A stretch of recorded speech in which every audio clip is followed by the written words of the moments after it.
বাংলাদেশের এভিয়েশনে বড় ধামাকা, একসঙ্গে ব্র্যান্ড নিউ 21টি বোয়িংয়ের উড়োজাহাজ নিয়ে বহর সম্প্রসারণ করতে যাচ্ছে ইউএস বাংলা। হ্যাঁ, ঠিকই শুনেছেন, 5টি লিজিং কোম্পানির কাছ থেকে প্রায় 14,000 কোটি টাকা ব্যয়ে এই প্রকল্প বাস্তবায়ন করতে যাচ্ছে ইউএস বাংলা। এভিয়েশন সেক্টরে এ ধরনের বড় বিনিয়োগ এর আগে বেসরকারি খাতে খুব একটা চোখে পড়েনি।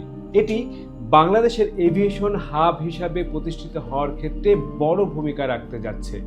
ইউএস বাংলা কিভাবে এই চুক্তিটি করছে এবং কবে নাগাদ এই বহরে যুক্ত হচ্ছে নতুন এয়ারক্রাফটগুলো, তারা বলছে 2027 সালের মধ্যেই এটি সংযুক্ত হবে। আসলে কি তাই? চলুন বিস্তারিত জেনে নিই আজকের এই ভিডিওতে। আমি জুলহাস কবির, বিস্তারিত জানাতে শুরু করছি নতুন এই ভিডিওটি।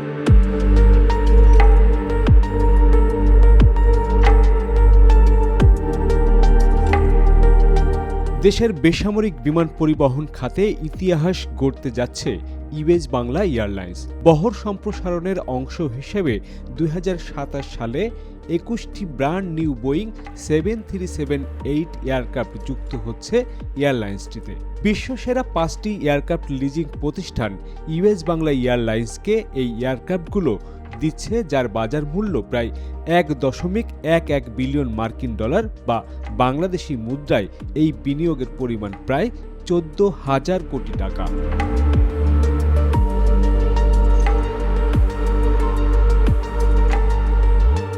বোয়িংয়ের 737-8 এই মডেলটি কিভাবে তারা নিয়ে আসছে, চলুন সে বিষয়টি একটু জানি।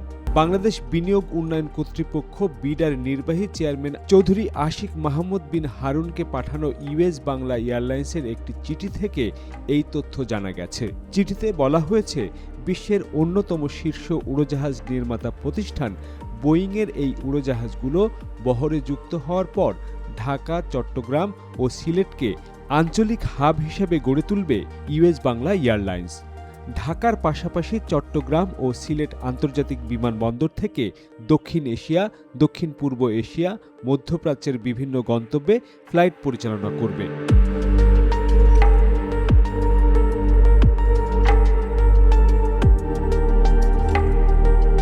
আগামী 29 জুলাই রাজধানীর হোটেল শেরাটনে একটি বিশেষ অনুষ্ঠানের আয়োজন করেছে ইউএস বাংলা। অনুষ্ঠানে বোয়িং এবং ইউএস বাংলা এয়ারলাইন্স যৌথভাবে বহর সম্প্রসারণের আনুষ্ঠানিক ঘোষণা দেবে। অনুষ্ঠানে বোয়িংয়ের ভাইস প্রেসিডেন্ট, বাংলাদেশে নিযুক্ত মার্কিন রাষ্ট্রদূত, আন্তর্জাতিক এয়ারক্রাফট লিজিং প্রতিষ্ঠানের ঊর্ধ্বতন কর্মকর্তা, বিমান ও পর্যটন খাতের সংশ্লিষ্ট ব্যক্তিরা উপস্থিত থাকবেন।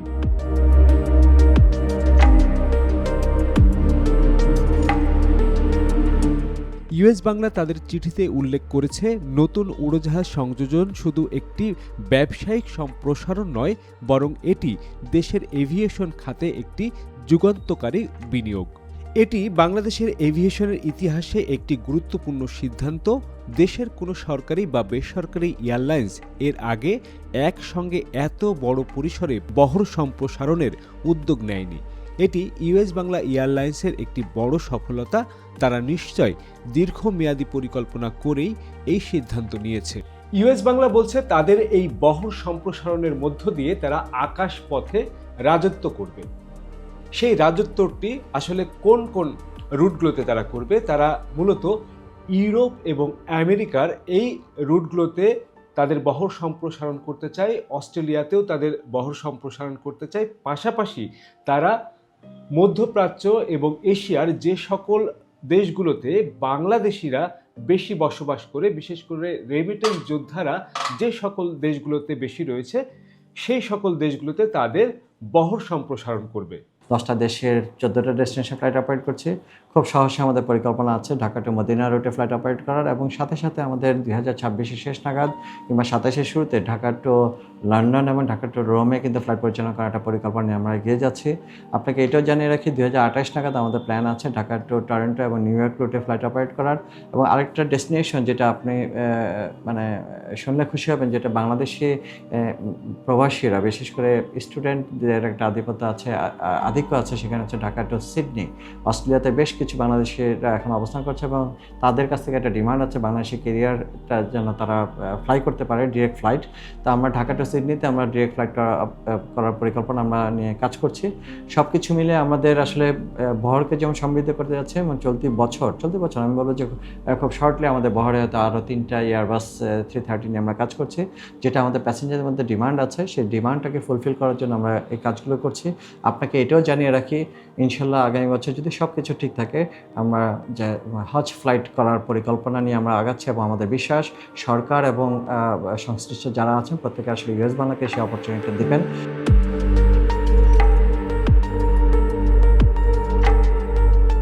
এই উদ্যোগের ফলে দেশের অর্থনৈতিক উন্নয়ন, পর্যটন শিল্প, রপ্তানি ও বিনিয়োগ আরও গতিশীল হবে।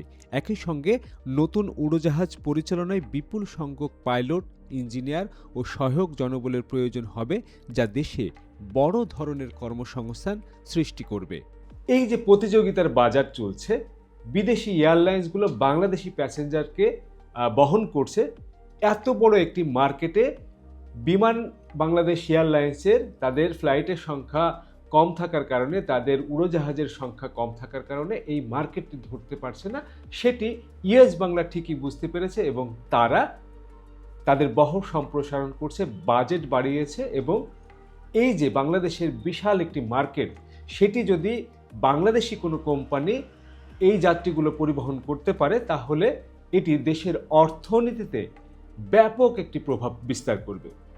বর্তমানে বাংলাদেশের আন্তর্জাতিক আকাশপথের একটি বড় অংশ বিদেশি এয়ারলাইন্সের নিয়ন্ত্রণে রয়েছে, ফলে প্রতি বছর বিপুল পরিমাণ বৈদেশিক মুদ্রা বিদেশে চলে যাচ্ছে। খাত সংশ্লিষ্টদের মতে দেশীয় এয়ারলাইন্সগুলোর সক্ষমতা বৃদ্ধি পেলে আন্তর্জাতিক রুটে বাংলাদেশি ক্যারিয়ারগুলোর অংশগ্রহণ বাড়বে এবং বিদেশি এয়ারলাইন্সের উপর নির্ভরতা কমবে। ফলে বৈদেশিক মুদ্রা সাশ্রয়ের পাশাপাশি দেশের অভ্যন্তরে অর্থনৈতিক কর্মকাণ্ড সম্প্রসারিত হবে। আমাদের বাংলাদেশের প্যাসেঞ্জারদের উপর বেস করে বিদেশে প্রায় 34টা বিদেশি এয়ারলাইন্স কিন্তু তাদের বিজনেস প্ল্যান সাজিয়ে, মার্কেটিং প্ল্যান সাজিয়ে কিন্তু বাংলাদেশে তারা অপারেট করতে আসছে। একে দেখেন থার্ড টার্মিনালকে নিয়ে এত ধরনের কথাবার্তা আছে, আমাদের দুঃখজনক যে 2 বছর আগে সফট ওপেনিং হওয়ার পরেও আমরা কিন্তু থার্ড টার্মিনালকে আমরা অপারেশন মোডে যেতে পারিনি, যেটা আমরা অ্যাজ এ অপারেটর হিসেবে আমরা যেমন সাফার করছি তেমনই প্যাসেঞ্জারও আসলে এই মানে আমি বলবো যে এটার সুবিধা থেকে বঞ্চিত হচ্ছে। এই থার্ড টার্মিনালকে কেন্দ্র করে বেশ কিছু এয়ারলাইন্স লাইক ইথিওপিয়ান এয়ারলাইন্স, আপনি ইজিপ্ট এয়ার বলেন, চায়না এয়ার বলেন, কিংবা এয়ার হানায় আসার একটা পসিবিলিটি আছে। ব্রিটিশ এয়ারওয়েজ আবার নতুন করে বাংলাদেশ অপারেশন একটা প্ল্যান করছে। এই যে প্রত্যেকটা যে প্ল্যান, আসলে প্রত্যেকটা প্ল্যানের কেন্দ্রবিন্দু হচ্ছে বাংলাদেশি প্যাসেঞ্জার। আপনি দেখেন যে এই যে এমিরেটস বলেন, কাতার এয়ারওয়েজ বলেন, আদার যত বিদেশি এয়ারলাইন্সগুলো আছে প্রত্যেকে তাদের বিজনেস প্ল্যান সাজাচ্ছে বাংলাদেশি প্যাসেঞ্জারদের উপর বেস করে। তা বাংলাদেশে মেইন একটা এয়ারলাইন্স অপারেশনের জন্য, রেভিনিউ আর্নিংয়ের জন্য মেইন রিসোর্স হচ্ছে প্যাসেঞ্জার। সেই প্যাসেঞ্জার আপনার আছে, এই প্যাসেঞ্জারকে আপনি যদি একটা কিপ অবস্থায় না নিতে পারেন, আপনি যদি ওইটাকে রিসোর্স হিসেবে না নিতে পারেন, এটার ব্যর্থতা আসলে অন্য কারণ না, এটার ব্যর্থতা আমাদেরকে ক্যারি করতে হবে। সবচেয়ে বড় জিনিস হচ্ছে যে বিমান এবং ইউএস বাংলা সক্ষমতার জায়গা থেকে আরও বেশি আগাইতে হবে, কারণ সক্ষমতা যতক্ষণ অর্জন করতে না পারবে ততক্ষণ পর্যন্ত আমি বলবো যে আমরা আসলে বিদেশি এয়ারলাইন্সের কাছে পিছিয়ে পড়ব বলে মনে হয়।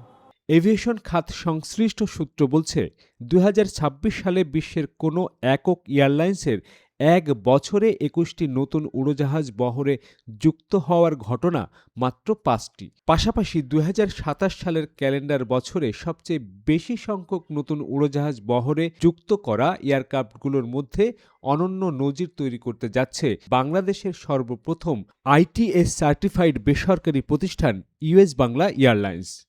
ইউএস বাংলা যে শুধু তাদের বহর সম্প্রসারণ করছে তা কিন্তু না, তারা তাদের যে মার্কেটিং পলিসি সেটিও কিন্তু এরই মধ্যে ডেভেলপ করতে শুরু করেছে। তারা বিভিন্ন সেক্টরে তাদের কর্মী নিয়োগ করা শুরু করেছেন এবং তাদের এই যে বিশাল বড় একটি মার্কেট রয়েছে সেই মার্কেটটি কিভাবে আরও বেশি ডেভেলপ করা যায়, যাত্রীদের কাছে কিভাবে যাত্রী বান্ধব একটি এয়ারলাইন্স হিসাবে প্রতিষ্ঠিত করা যায়, যাত্রী সেবার মান কিভাবে বাড়ানো যায়, সেটি নিয়ে তারা কাজ করা শুরু করেছে বলে একেবারে টপ লেভেলের ম্যানেজমেন্টের যারা রয়েছে তাদের সঙ্গে আমার কথা হয়েছে এবং তারা বলেছেন যে উন্নত যাত্রী সেবা, আন্তর্জাতিক মানদণ্ড বজায় রেখে তারা কিন্তু যাত্রী সেবাটি দিতে চায় এবং টিকিটের মূল্য সাধারণ যাত্রীদের নাগালের ভিতরেই তারা রাখতে চায়।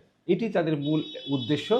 তো সেটি আসলে দেখার বিষয়, তারা কতটা সাশ্রয়ী মূল্যে যাত্রীদের কাছে টিকিট দিতে পারে, যাত্রীরা কতটা সন্তুষ্টি অর্জন করতে পারে। তাদের এয়ারবাসের যে অভিজ্ঞতা, এয়ারবাস তাদের বহরে যুক্ত যখন হলো, তখন থেকে কিন্তু তাদের মার্কেটিং পলিসি অনেকটাই চেঞ্জ হয়ে গেছে এবং যাত্রীদের সন্তুষ্টি আসা শুরু করেছে। এবং তারা সেই নেপাল দুর্ঘটনার পরে যেভাবে পিছিয়ে পড়েছিল, সেখান থেকে ঘুরে দাঁড়ানো একটি এয়ারলাইন্সের এটি বিশাল বড় একটা সফলতা। এবং সুখবর হলো, আগামী মাস থেকেই তারা আবারও নেপালে তাদের ফ্লাইট চালু করতে যাচ্ছে। এই যে ঘুরে দাঁড়ানো একটি এয়ারলাইন্স একদম মুখ থুবড়ে পড়া অবস্থা থেকে খাদের কিনারা থেকে উঠে আসা, এটি বাংলাদেশের জন্য বিশাল বড় একটি পাওয়া। তো ইউএস বাংলা যদি তাদের বহর সম্প্রসারণের পাশাপাশি তাদের যাত্রী সেবার মান ধরে রাখতে পারে এবং উন্নত সেবা যেমন তারা দিতে প্রস্তুত, সেটি যদি কন্টিনিউ করতে পারে, তাহলে আমি বলবো এই দক্ষিণ এশিয়ার মধ্যে ইউএস বাংলা অন্যতম একটি সেরা এয়ারলাইন্স হিসেবে প্রতিষ্ঠিত হবে। এই প্রতিযোগিতার বাজারে তাদেরকে অবশ্যই টিকে থাকতে হলে বহর সম্প্রসারণের পাশাপাশি সেবার মানটা অবশ্যই বাড়াতে হবে। আশা রাখি সেদিকে ইউএস বাংলা কর্তৃপক্ষ সদাই দৃষ্টি দিবেন এবং যাত্রীদের কাছ থেকে যাত্রীদের চাহিদা কি সেগুলো বোঝার চেষ্টা করবেন। আর এই বাংলাদেশে যারা যাত্রী সাধারণ আছে, আপনি হয়তো খেয়াল করে দেখবেন যে বিশেষ করে ইন্টারন্যাশনাল মার্কেটে যে মার্কেট শেয়ার আছে, এই মার্কেট শেয়ারের মোর দেন 80% মার্কেট শেয়ার হচ্ছে বিদেশি এয়ারলাইন্সের কাছে, যেখানে প্রায় 34 থেকে 35টা বিদেশি এয়ারলাইন্স অপারেট করছে। আর বাকি 20% মার্কেট শেয়ার হচ্ছে, বিলো 20% মার্কেট শেয়ার হচ্ছে বাংলাদেশ বিমান এবং ইউএস বাংলা। এখানে এই যে 20%, আমরা কিন্তু বরাবরই আমাদের যে প্ল্যানিংটা আছে, আমাদের বাংলাদেশের জিডিপির যে কন্ট্রিবিউশনটা আছে, এটাকে বৃদ্ধি করার জন্য ওভারঅল এভিয়েশন অ্যান্ড ট্যুরিজম ইন্ডাস্ট্রিতে 3% জিডিপি কন্ট্রিবিউশন আছে। আমরা চাচ্ছি যে যদি আমাদের ইন্টারন্যাশনাল রুটে মার্কেট শেয়ারটাকে বৃদ্ধি করাতে পারি, নিয়ারলি 30% আমরা ক্যারি করতে পারি, তাহলে ডেফিনেটলি জিডিপির কন্ট্রিবিউশনটা আমাদের বলবে যে 4 to 5% চলে যাওয়ার একটা পসিবিলিটি আছে। তো ভিউয়ার্স, আজকের এই ভিডিওটি আপনাদের কেমন লেগেছে অবশ্যই কমেন্ট বক্সে লিখে জানাবেন। আপনার মতামত আমার কাছে সবচেয়ে গুরুত্বপূর্ণ। আপনাদের পরামর্শ অনুযায়ী আগামী দিনগুলোতে ভিডিও বানাতে চাই। আপনারা কী ধরনের ভিডিও দেখতে চান সেটিও কমেন্ট বক্সে লিখে জানাবেন। আমি চেষ্টা করব আমার সাধ্যমতো সেই ধরনের ভিডিও তৈরি করার। তো ভিউয়ার্স, ভালো থাকবেন, দেখা হবে আবারও নতুন কোনো ভিডিওতে। সে পর্যন্ত সুস্থ থাকুন, নিরাপদে থাকুন আর নিরাপদে ভ্রমণ করুন। From the runway to the skies, this is where our aviation story begins. Aircraft, airports, and thrilling journeys all in Bangla for the world. Discover the wonders of aviation, the known, the unknown, and the stories that make the skies come alive. And salute to Bangladesh's remittance warriors, our heroes abroad, keeping the nation moving forward. I am Jolhas Kabir. Welcome to the skies and to the stories that truly matter.